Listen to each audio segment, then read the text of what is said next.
दिल्ली के जहांगीरपुरी में supreme court के आदेश के बाद मस्जिद का गेट गिराकर मंदिर के सामने जाकर नतमस्तक हो गए थे।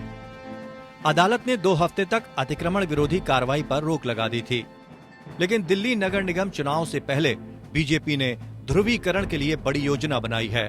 फिलहाल तीनों नगर निगम पर बीजेपी का कब्जा है।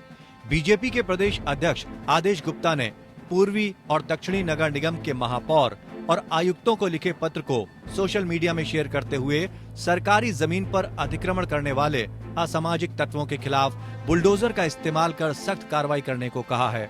आदेश गुप्ता का कहना है कि आम आदमी पार्टी के विधायक और पार्षद रोहिंग्या और बांग्लादेशियों को आधार कार्ड और मतदाता पहचान पत्र दिलाने में मदद कर रहे हैं।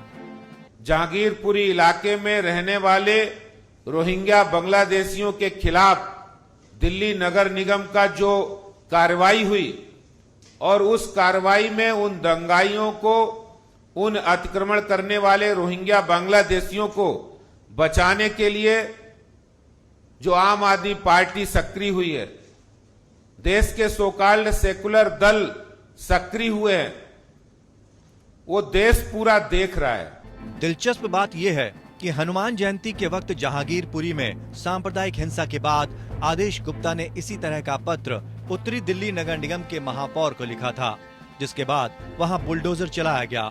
लेकिन ध्रुवीकरण के माहौल में कांग्रेस मुसलमानों के साथ खड़े होने का नफा नुकसान तौलने में लगी रही।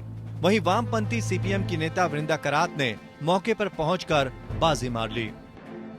I have come here, seen with my own eyes, demolition going on.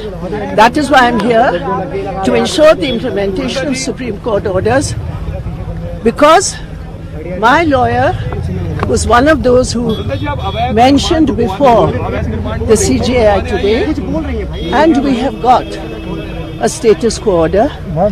I am here to ensure that already the law has been bulldozed, constitution has been bulldozed by illegal demolitions. At least the Supreme Court and its order should not be bulldozed. दरअसल मुस्लिमों को Rohingya और बांग्लादेशी बताकर उन पर की जा रही ज्यादतियों को सही ठहराने की सियासत हो रही है, क्योंकि बीजेपी का मानना है कि मुसलमान उनको किसी कीमत पर वोट नहीं देंगे, लेकिन उनके मकान दुकान गिराने से हिंदू बहुत खुश होंगे और उनका ध्रुवीकरण होगा। बीजेपी आम आदमी पार्टी को दंगा पार्टी कहती है, तो आपका कहना है कि दंगों से बीजेपी का फायदा होता है। जिधर देखो भारतीय जनता पार्टी पूरे देश में कहीं भी स्कूल की बात करती नजर नहीं आएगी, कॉलेज की बात करती नजर नहीं आएगी, रोजगार की बात नजर करती नहीं आएगी, महंगाई कम करने की बात करती हुई नजर नहीं आएगी, केवल गुंडाई की बात करती हुई नजर आएगी, लफंगाई की बात करती हुई नजर आएगी। भारतीय जनता पार्टी के नेता और कार्यकर्ता या तो लफंगाई और गुंडाई करते हुए देखे जाएंगे या लफंगों और गुंडों को मंच पे खड़े होकर उनका सम्मान करते हुए देखे जाएंगे। आजकल भारतीय जनता पार्टी की तरफ से देश का भला करने के लिए कोई न्यूज नहीं है। ध्रुवीकरण की राजनीति के तहत यूपी में समाजवादी पार्टी के विधायकों की संपत्ति पर कार्रवाई जारी है। नाहिद हसन समेत कई मुस्लिम नेताओं के दिलों में बुलडोजर का खौफ बैठ गया है। सपा विधायक शहजुल इस्लाम का पेट्रोल पंप ढहा दिया गया। जब आजम खान समेत मुस्लिम नेताओं की नाराजगी बढ़ गई, तो समाजवादी पार्टी के अध्यक्ष अखिलेश यादव को भी खुलकर बुलडोजर के खिलाफ सामने आना पड़ा। जहां आप लगातार एक जाति को देख करके, धर्म को देख करके, आज हो सकता है मुसलमानों पर चला रहे हो, इस तरीके का अन्याय कर रहे हो, कल मान लो बौद्ध हैं, परसों जैन हैं, पिछड़े हैं, दलित हैं, जानबूझ करके सरकार बेरोजगारी, महंगाई से ध्यान हटा करके बुलडोजर चला रही है। हालांकि सिर्फ मुस्लिम ही नहीं, पिछड़ी जातियों के जो नेता बीजेपी छोड़कर समाजवादी पार्टी में आए थे, उनकी अवैध संपत्तियों की तलाश कर उन्हें निशाना बनाया जा रहा है। शाहजहांपुर में बीजेपी से सपा में आए पूर्व विधायक रोशनलाल वर्मा की पुत्रवधू का घर ढहा दिया गया। तो खबर है कि स्वामी प्रसाद मौर्य भी बीजेपी के निशाने पर बताए जाते हैं। दरअसल यूपी चुनाव में 2017 के मुकाबले कम सीटें हासिल होने पर चुनावी विश्लेषण प्रदेश बीजेपी ने पार्टी आलाकमान को भेज दिया है।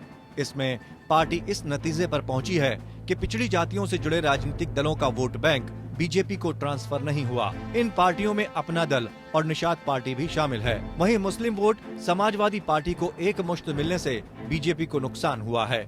रिपोर्ट में बीजेपी ने साफ माना है कि बहुजन समाज पार्टी के वोटों के बीजेपी में ट्रांसफर होने से पार्टी सरकार बनाने में कामयाब रही। जाहिर है कि अपना स्थायी वोट बैंक बनाने के लिए बीजेपी धर्म और जाति दोनों का अधिकतम ध्रुवीकरण करना चाहती है। जहां भी अतिक्रमण है, ये एक मशीन है जो उस अतिक्रमण को गिराती है। और मुझे लगता है देश में जो भी अतिक्रमणकारी अपराधी हैं, उन्हें मशीन से ज्यादा नेतृत्व से डरना चाहिए कि अगर ईमानदार नेतृत्व योगी आदित्यनाथ की तरह होगा तो अतिक्रमण अब ज्यादा दिन रहने वाला नहीं है। ये भाजपा को न संविधान में विश्वास है, न न्यायपालिका में विश्वास है। जिस तरीके से पूरे देश में असंवैधानिक तरीके से बुलडोजर का इस्तेमाल राजनीतिक विरोधियों, अल्पसंख्यकों, दलितों और पिछड़ों पे हो रहा है, हम समझते हैं वो निंदनीय है। लेकिन चुनावी रणनीतिकार प्रशांत किशोर का मानना है कि देश में 50% मतदाताओं ने बीजेपी के हिंदुत्व को खारिज कर दिया है, लेकिन बाकी 50% वोट जातियों में बटा हुआ है या फिर स्विंग वोटर है। इन वोटरों में वो वर्ग भी शामिल है जो वोट देता ही नहीं है।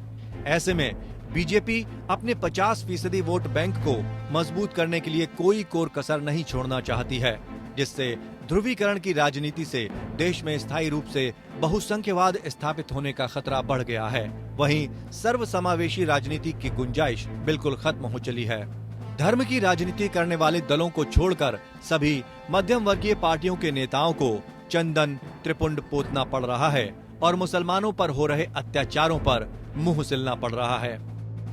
अंशुमन त्रिपाठी, APN।